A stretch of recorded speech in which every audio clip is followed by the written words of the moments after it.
افلا یتدبرون القرآن، تدبر قرآن، مولانا امین احسن اصلاحی۔ سورہ شورا آیات 11 تا 20۔ آگے کا مضمون۔ پہلے اسی توحید کے مضمون کی وضاحت فرمائی ہے جو اوپر سے چلا آ رہا ہے کہ کارساز حقیقی صرف اللہ تعالیٰ ہی ہے۔ رزق اور اولاد سب اسی کا عطیہ ہے، اور اس کائنات کے ازداد میں جو توافق ہے وہ اس بات کی نہایت واضح دلیل ہے کہ اللہ واحد کی مشیت اور اس کے ارادے کے سوا کوئی اور ارادہ اس کے اندر دخیل نہیں ہے۔ اس کے بعد پہلی آیت کے مضمون کی وضاحت فرمائی ہے کہ حضرت نوح علیہ السلام سے لے کر حضرت مسیح علیہ السلام تک تمام نبیوں نے اسی دین توحید کی دعوت دی اور اس میں اختلاف برپا کرنے سے لوگوں کو روکا، لیکن ان کی امتوں نے خدا کی طرف سے واضح علم آ جانے کے باوجود اس میں اختلاف برپا کیا اور اپنے آپ کو اللہ کی ہدایت سے محروم کر لیا۔ اس کے بعد نبی صلی اللہ علیہ وآلہ وسلم کو ہدایت فرمائی ہے کہ تم اسی دین انبیاء علیہم السلام کی لوگوں کو دعوت دو اور اپنی اس دعوت پر جمے رہو۔ جو لوگ تمہاری مخالفت کر رہے ہیں ان کو آگاہ کر دو کہ میں اللہ کی کتاب پر ایمان لایا ہوں اور جو اس نے تمہارے اختلافات کا فیصلہ کرنے کے لیے میزان عدل بنا کر اتاری ہے۔ اگر تم اس کے فیصلے کو قبول نہیں کرو گے تو قیامت کی میزان تمہارا فیصلہ کرے گی اور قیامت شدنی ہے۔ اپنی موجودہ رفاہیت کو اپنے برحق ہونے کی دلیل نہ سمجھو۔ اللہ حق کے دشمنوں کو بھی دنیا میں نعمتیں دیتا ہے لیکن آخرت میں ان کا کوئی حصہ نہیں ہوگا۔ اس روشنی میں آیات کی تلاوت فرمائیے۔ اعوذ باللہ من الشیطان الرجیم، بسم اللہ الرحمن الرحیم۔ فاطر السماوات والارض جعل لكم من انفسكم ازواجا ومن الانعام ازواجا يزرعوكم فيه ليس كمثله شيء وهو السميع البصير له مقاليد السماوات والارض يبسط الرزق لمن يشاء ويقدر إنه بكل شيء عليم شرع لكم من الدين ما وصى به نوحا والذي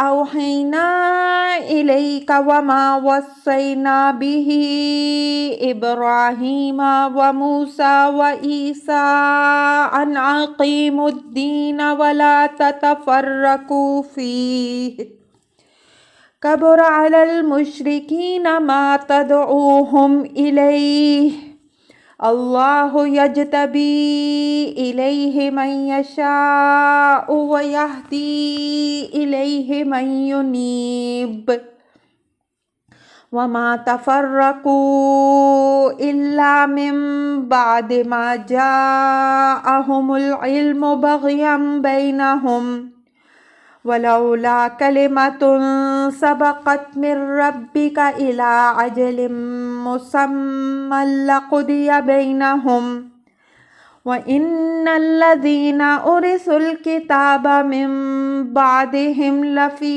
شك منه مريب فلذلك فادع واستقم كما أمرت ولا تتبع أهواءهم وَقُلْ آمَنْتُ بِمَا أُنزِلَ اللَّهُ مِنْ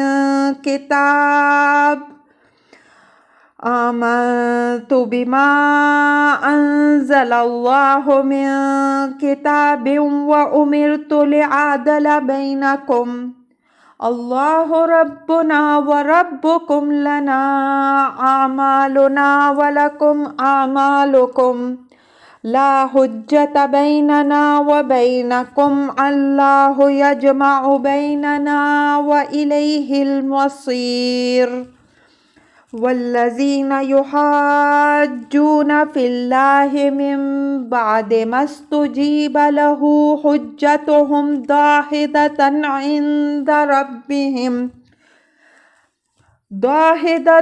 عند ربهم وعلیہم غضب ولہم عذاب شدید اللہ الذی انزل الکتاب بالحق والمیزان وما یدریک لعل الساعة قریب یستعجل بها الذین لا یؤمنون بها والذین آمنوا مشفقون منها ویعلمون انها الحق الا ان الذین یمارون فی الساعة لفی ضلال بعید اللہ لطیف بعباده یرزق من یشاء وهو القوی العزیز من كان يريد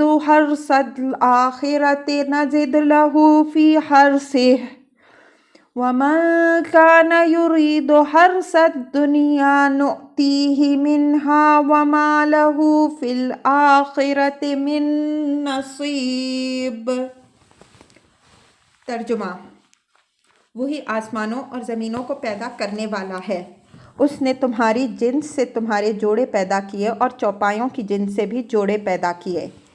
اس مزرعہ کے اندر وہ تمہاری تخم ریزی کرتا ہے۔ اس کے مانند کوئی شے بھی نہیں ہے اور وہی سننے اور دیکھنے والا ہے۔ اسی کے قبضہ قدرت میں ہیں آسمان اور زمین کی کنجیاں۔ وہ کشادہ کرتا ہے رزق جس کے لیے چاہتا ہے اور جس کے لیے چاہتا ہے تنگ کر دیتا ہے۔ بے شک وہ ہر چیز کا علم رکھنے والا ہے۔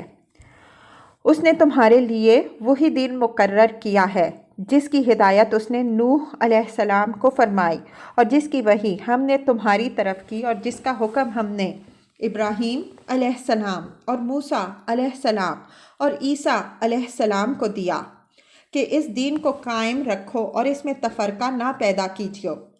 مشرکین پر وہ چیز شاک گزر رہی ہے جس کی طرف تم ان کو دعوت دے رہے ہو۔ اللہ جس کو چاہتا ہے اپنی طرف آنے کے لیے چن لیتا ہے اور وہ اپنی طرف رہنمائی ان کی کرتا ہے جو اس کی طرف متوجہ ہوتے ہیں۔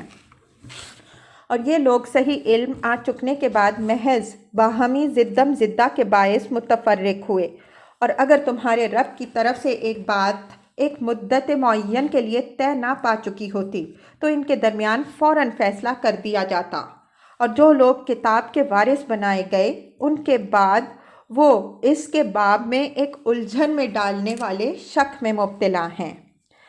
پس تم اسی دین کی دعوت دو اور اس پر جمے رہو جیسا کہ تم کو حکم ہوا ہے، اور ان کی خواہشوں کی پیروی نہ کیجیے، اور اعلان کر دو کہ اللہ نے جو کتاب اتاری ہے میں اس پر ایمان لایا ہوں اور مجھے یہ حکم ہے کہ میں تمہارے درمیان فیصلہ کر دوں۔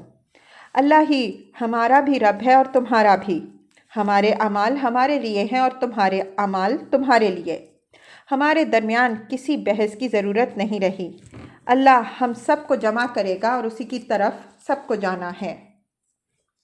اور جو لوگ اللہ کے باب میں حجت کر رہے ہیں بعد اس کے کہ اس کو مانا جا چکا ہے، ان کی حجت ان کے رب کے آگے بالکل پسپا ہے اور ان پر غضب اور ان کے لیے عذاب شدید ہے۔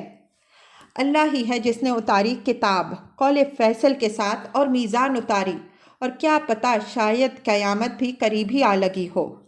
اس کے لیے جلدی وہ لوگ مچائے ہوئے ہیں جو اس پر ایمان نہیں رکھتے، اور جو لوگ اس پر ایمان رکھتے ہیں وہ اس سے ترساں ہیں اور جانتے ہیں کہ وہ شدنی ہے۔ آگاہ کہ جو لوگ قیامت کے بارے میں جھگڑ رہے ہیں وہ دور کی گمراہی میں مبتلا ہیں۔ اللہ اپنے بندوں پر بڑا مہربان ہے، وہ رزق بخشتا ہے جس کو چاہتا ہے اور وہ نہایت زور آور اور غالب ہے۔ اور جو آخرت کی کھیتی کا طالب ہوتا ہے ہم اس کی کھیتی میں افزونی کر دیتے ہیں اور دنیا میں سے بھی اس کا حصہ دیتے ہیں، اور جو دنیا کی کھیتی کا طالب ہوتا ہے ہم اس کو اس میں سے کچھ دیتے ہیں اور آخرت میں اس کے لیے کوئی حصہ نہیں۔ الفاظ کی تحقیق اور آیات کی وضاحت۔ فاطر السماوات والارض جعل لکم من انفسکم ازواجا ومن الانعام ازواجا یذرؤکم فیہ لیس کمثلہ شیء وہو السمیع البصیر۔ اوپر آیت 10 میں یہ جو فرمایا ذالکم اللہ ربی علیہ توکلت، اس کی یہ مزید وضاحت ہے کہ آسمانوں اور زمین کا خالق اور تمام انسانوں اور دوسری مخلوقات کو وجود میں لانے والا وہی ہے، دوسرا کوئی بھی ایسا نہیں ہے جو اس کی ذات یا صفات میں اس کا مثیل ہو سکے، تو کوئی اور کس طرح حقدار ہو سکتا ہے کہ اس کو اس کا شریک ٹھہرایا اور مولا و مرجع بنایا جائے۔ یذرؤکم فیہ میں ضمیر مجرور کا مرجع الفاظ کے اندر نہیں ہے بلکہ اس مفہوم کے اندر ہے جو الفاظ سے سمجھ میں آتا ہے۔ الفاظ سے یہ بات نکلتی ہے کہ اللہ تعالیٰ نے انسانوں اور چوپایوں کے اندر ان کی جنس سے جو جوڑے پیدا کیے ہیں، تو اس طرح گویا انسانوں اور چوپایوں کی تخلیق کے لیے ان کے اپنے نوعی نظام کے اندر ہی ایک فارم یا مزرعہ بنا دیا ہے جس میں وہ ان کی برابر تخم ریزی کرتا ہے اور ان کو پروان چڑھاتا ہے۔ عربی زبان میں اس طرح ضمیریں آتی ہیں۔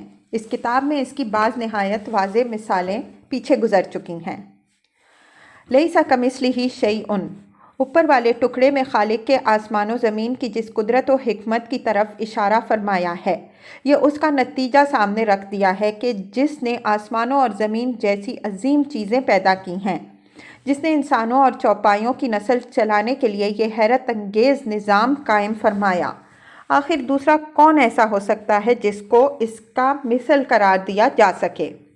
کوئی چیز بھی نہ اس کے مثل ہے نہ ہو سکتی ہے، وہ اپنی ذات اور صفات میں بالکل یکتا ہے۔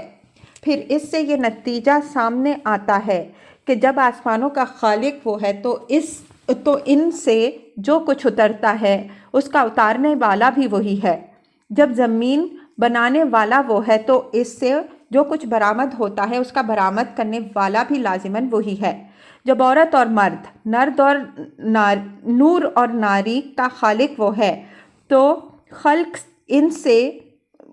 جو خلق ان سے وجود میں آتی ہے ان کا وجود میں لانے والا بھی وہی ہے۔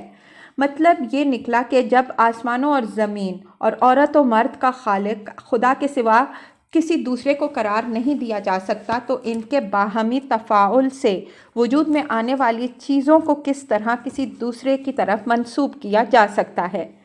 کون ہے جس نے ان کاموں میں سے کوئی ایک بھی کیا ہو یا کر سکے جو خدا نے کیے ہیں کہ اس کو اس کا ہم پایا بنا دیا جائے؟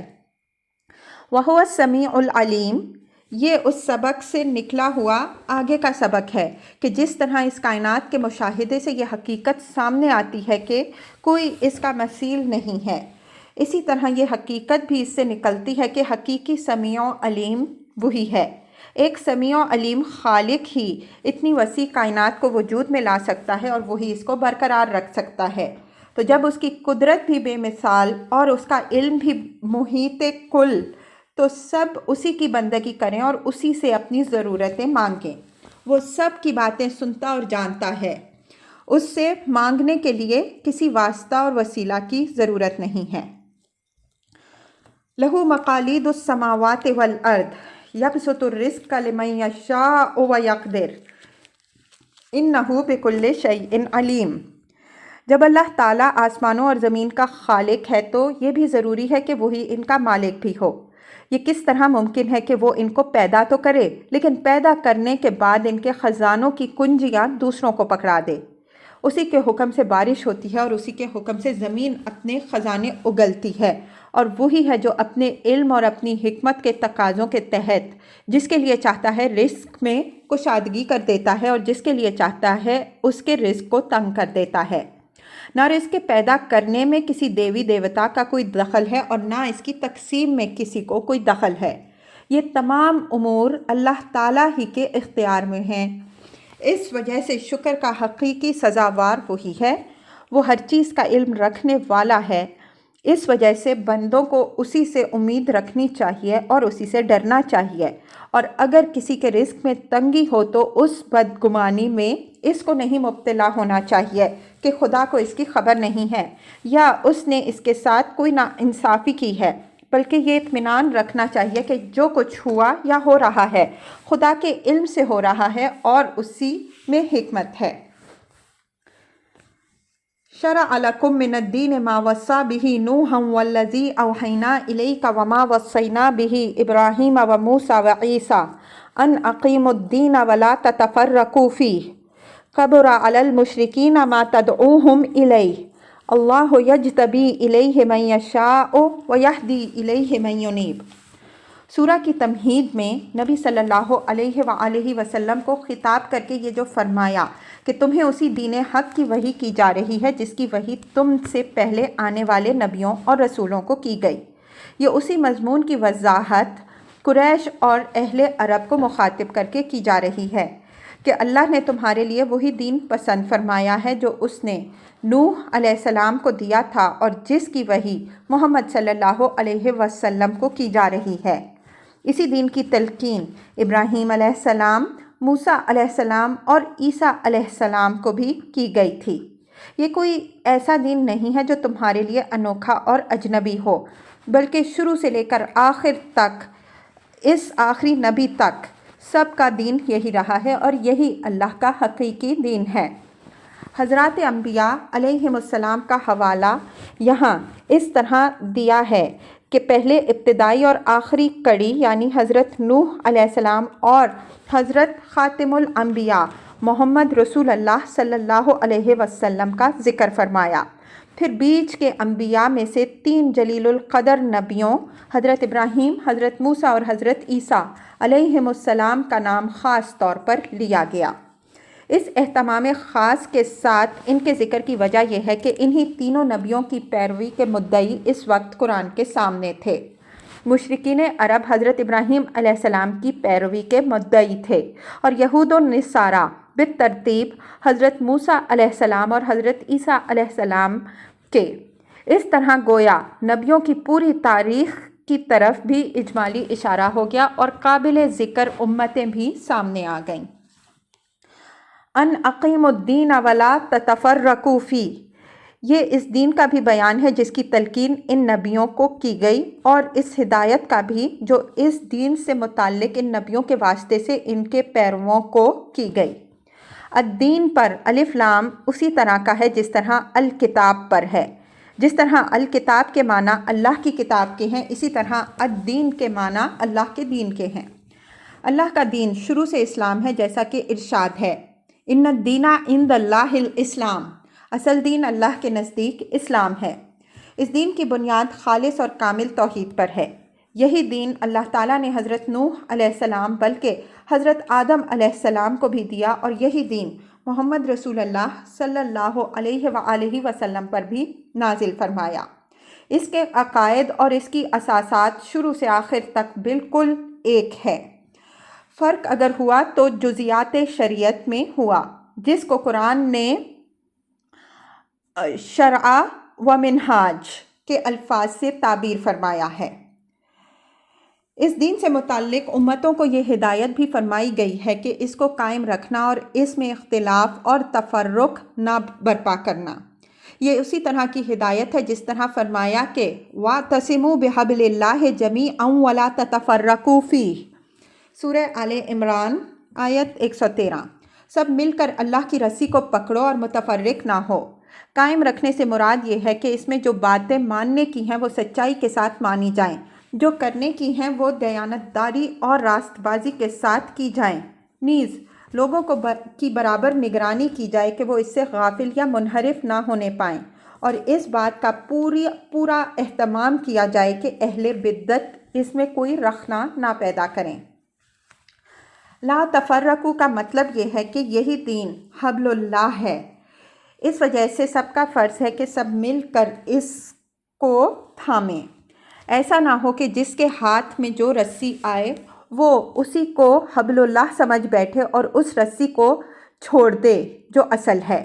اگر اس حبل اللہ سے تعلق منقطع ہوا تو سارا شیرازہ درہم برہم ہو جائے گا، پھر کوئی چیز بھی لوگوں کی شیرازہ بندی نہ کر سکے گی۔ کبر علی المشرکین ما تدعوہم الیہ، مشرکین سے مراد مشرکین قریش ہیں۔ فرمایا کہ ان کے لیے اللہ نے دین تو وہی اتارا جو تمام انبیاء علیہم السلام کا دین ہے، اور اسی دین کی تعلیم ان کے جد اعلیٰ حضرت ابراہیم علیہ السلام نے بھی دی ہے، لیکن وہ چیز ان پر شاق گزر رہی ہے جس کی طرف تم ان کو دعوت دے رہے ہو۔ ما تدعوہم الیہ اگرچہ با اعتبار الفاظ عام ہے، لیکن قرینہ دلیل ہے کہ اس سے مراد توحید ہے۔ قرآن میں اس بات کی جگہ جگہ تصریح ہے کہ مشرکین کو سب سے زیادہ چڑ قرآن کی دعوت توحید سے تھی۔ اللہ یجتبی الیہ من یشاء ویہدی الیہ من ینیب، یہ حضرت صلی اللہ علیہ وآلہ وسلم کو تسلی دی گئی ہے کہ ان کے معاملے میں صبر کرو، تم ان کے ایمان کے کتنے ہی چاہنے والے بنو، لیکن ہوگا وہی جو اللہ چاہے گا، اور اللہ کا چاہنا اس کی حکمت اور اس کی سنت کے تحت ہے۔ وہ اپنی طرف رہنمائی انہی لوگوں کی کرتا ہے جو خود بھی اس کی طرف متوجہ ہوتے ہیں، جو اس کی طرف متوجہ نہیں ہوتے وہ توفیق ہدایت سے محروم ہو جاتے ہیں۔ یجتبی کے بعد الی کا صلہ اس بات کا قرینہ ہے کہ یہاں تضمین ہے۔ اس اسلوب کی وضاحت جگہ جگہ ہو چکی ہے۔ وما تفرقوا الا من بعد ما جاءهم العلم بغيا بينهم ولولا كلمة سبقت من ربك الى اجل مسمى لقضي بينهم وان الذين اورثوا الكتاب من بعدهم لفي شك منه مريب۔ یہ ان امتوں کو ملامت ہے کہ انہوں نے علم الہی کی روشنی پانے کے بعد محض اپنی باہمی زدم زدہ کے باعث آپس میں اختلاف کیا اور گمراہی میں مبتلا ہوئیں۔ اگر رات کی تاریکی میں کوئی ٹھوکر کھا جائے تو اس کو ایک حد تک معذور قرار دیا جا سکتا ہے، لیکن جو شخص پورے دن کی روشنی میں محض اپنی ضد کے سبب سے ٹھوکر کھاتا ہے وہ اپنی اس حماقت کا خود ذمہ دار ہے۔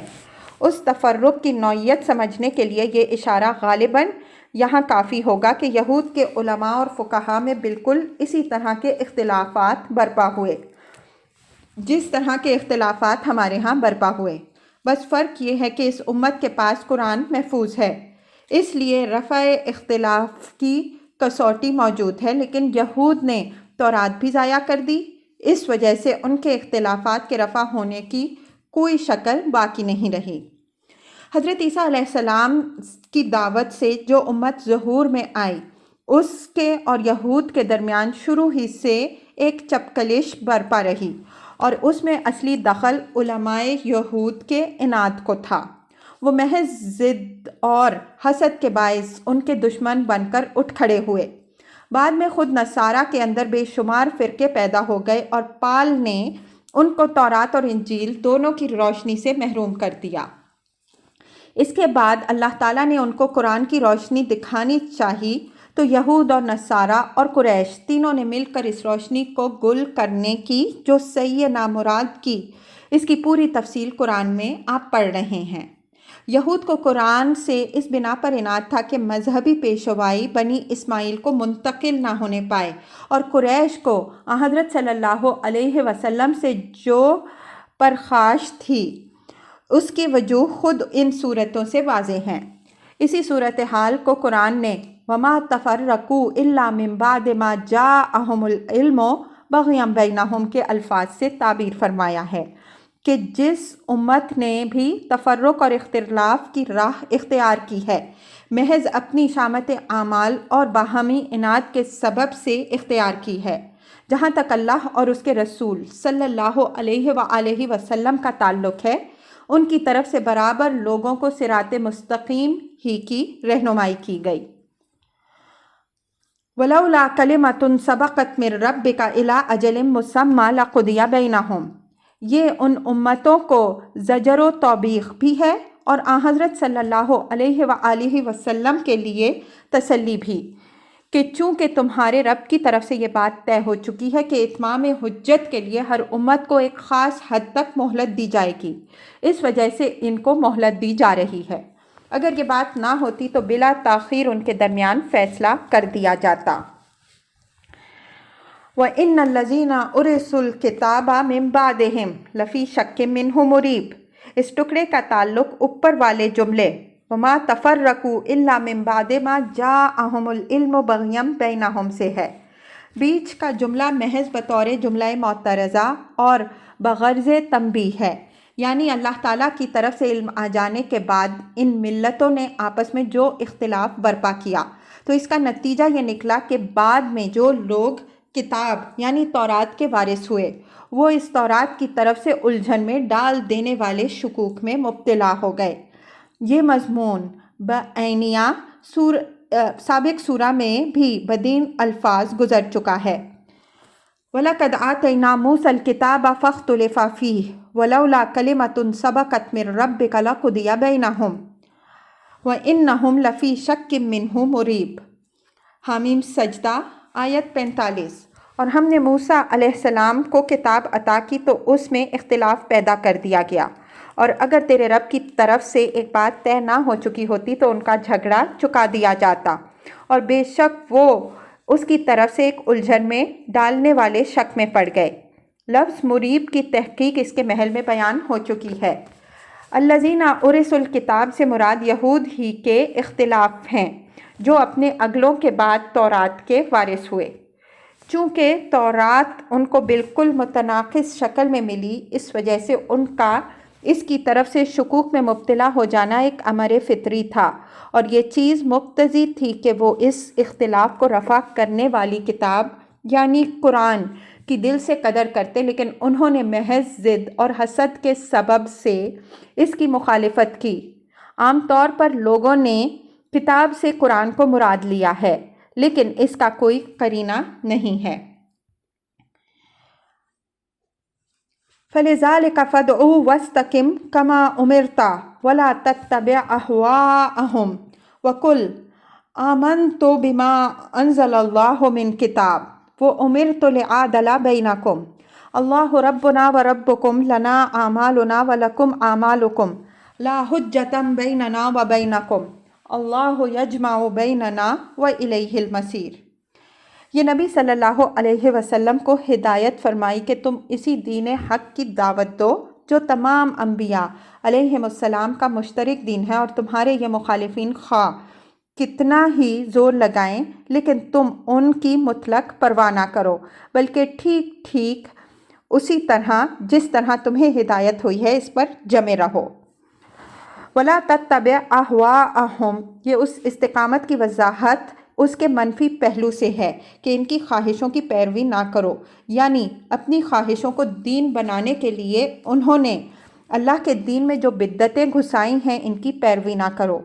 احوا سے مراد جیسا کہ اس کے محل میں ہم واضح کر چکے ہیں بدعات ہیں، اسی لیے کہ بدعات تمام تر خواہشوں ہی سے وجود میں آتی ہیں۔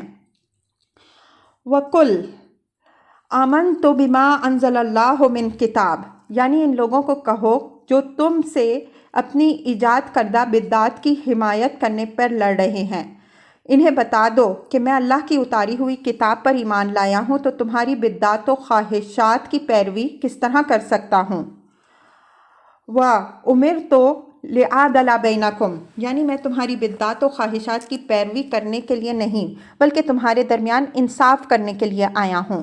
تم نے اللہ کے دین میں جو جھگڑے پیدا کر دیے ہیں، مجھے یہ حکم ہوا ہے کہ میں اس جھگڑے کا فیصلہ کر کے بتاؤں کہ اس میں کیا حق ہے اور کیا باطل۔ سو تم مجھ سے اپنی بدعات کی پیروی کی توقع نہ رکھو، بلکہ اگر توفیق ہے تو مجھ سے یہ جاننے کی کوشش کرو کہ تم میں سے کس کے ساتھ کتنا حق ہے اور کتنا باطل، اور اللہ کا اصلی اور بے آمیز دین کیا ہے۔ اللہ ربنا و ربکم الآیہ، یہ تنبیہ ہے کہ یاد رکھو اللہ ہی ہمارا رب ہے، وہی تمہارا بھی رب ہے، اسی کے آگے ہماری پیشی ہونی ہے اور اسی کے حضور تمہاری بھی پیشی ہوگی۔ اس مغالطہ میں نہ رہنا کہ تمہارا مولا و مرجع کوئی اور ہوگا، اور یہ بات بھی یاد رکھو کہ ہم اپنے اعمال کے ذمہ دار ہوں گے اور تم اپنے اعمال کے۔ اگر ہم نے تمہیں حق پہنچا دیا تو ہم اپنے فرض سے سبکدوش ہوئے۔ اب خدا کے سامنے تمہاری ذمہ داری ہمارے اوپر نہیں ہے بلکہ خود تمہارے اوپر ہے، اس کے نیک و بد کو تم خود بھگتو گے۔ سورہ یونس میں یہ مضمون گزر چکا ہے۔ وَإِن كَذَّبُوكَ فَقُل لِّي عَمَلِي وَلَكُمْ عَمَلُكُمْ أَنْتُمْ بَرِيئُونَ مِمَّا أَعْمَلُ وَأَنَا بَرِيءٌ مِمَّا تَعْمَلُونَ۔ سورہ یونس آیت 41۔ اور اگر وہ تمہیں جھٹلاتے ہیں تو کہہ دو کہ میرے لیے میرا عمل ہے اور تمہارے لیے تمہارا عمل، تم بری ہو میرے عمل سے اور میں بری ہوں تمہارے اعمال سے۔ لا حجت بیننا و بینکم، یعنی اتنی رد و قدح اور اتنی توضیح و تفصیل کے بعد بھی اگر بات تمہاری سمجھ میں نہیں آتی تو اب ہمارے اور تمہارے درمیان مزید طول کلام کی ضرورت نہیں رہی۔ اب معاملہ اللہ کے حوالے ہے، وہ ہم سب کو اکٹھا کر کے فیصلہ کر دے گا، اور یاد رکھو کہ سب کا ٹھکانہ اسی کی طرف ہے۔